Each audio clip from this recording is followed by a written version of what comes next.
What if ghosts weren't just random spirits, but the emotional scars of the dead? In Japan, the word for ghost is Yurei, literally faint soul. These are the classic Japanese ghosts you've seen in horror movies. Pale faces, long black hair, white kimono, and no feet, floating silently in the dark.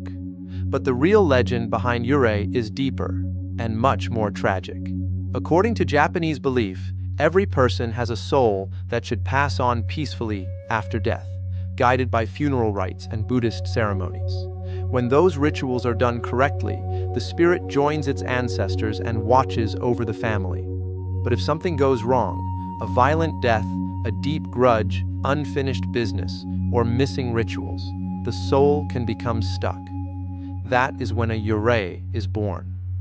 A Yurei is a spirit trapped in our world by powerful emotion: rage at a betrayal, sorrow over a lost child, regret over an unfair death, or a love that refuses to let go. These feelings are so strong that they anchor the ghost to one place, one person, or one painful memory. Visually, Yurei are unforgettable. They wear a white burial kimono, the color of death in Japan. Their long, disheveled black hair falls over the face. Their arms hang limp in front of them, wrists loose, sometimes tied by invisible cords. And in many paintings and plays, they have no feet at all. Their bodies simply fade into mist as they float above the ground. Sometimes, eerie blue or green flames called hitodama drift around them, like pieces of their soul that broke away. Within the world of Yurei, there are many types. The most famous is the Onryo, Barks, the vengeful ghost. This spirit died with a powerful grudge, maybe a wife murdered by her husband, a victim of betrayal, or someone destroyed by politics or envy. An Onryo doesn't just scare people, it brings disaster, illness, madness, and even death to those it blames. Then there is the Ubume, the ghost of a mother who died in childbirth, or died leaving a small child behind. Unlike the Onryo, the Ubume is driven by love and guilt. She returns at night to bring sweets, food, or comfort to her child, or to beg strangers to take care of the baby she can no longer hold. Out at sea, sailors fear the Yurei, ghosts of the drowned. They are said to rise from the waves in storms, begging for water and pulling ships down into the depths, so others will share their fate. For centuries, Yurei have haunted Japanese art and theater.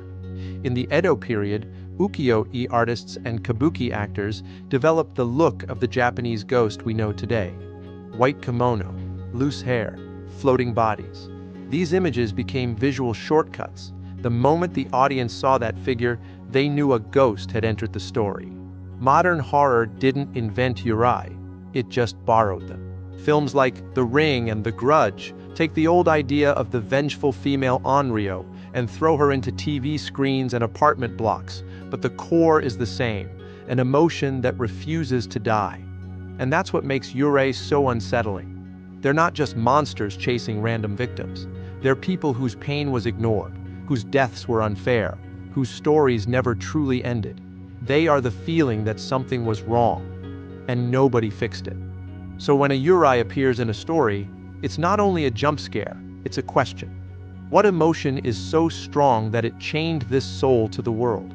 What did the living do, or fail to do, that created this ghost?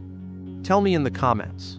Which type of Yurei do you find the creepiest? The vengeful Onryo, the grieving Ubume, or the drowned Yurei? This is Black Butterfly Key, where every ghost story is really a story about the living. Don't forget to like, subscribe, and ring the bell if you want more dark myths and hidden history from Japan and beyond.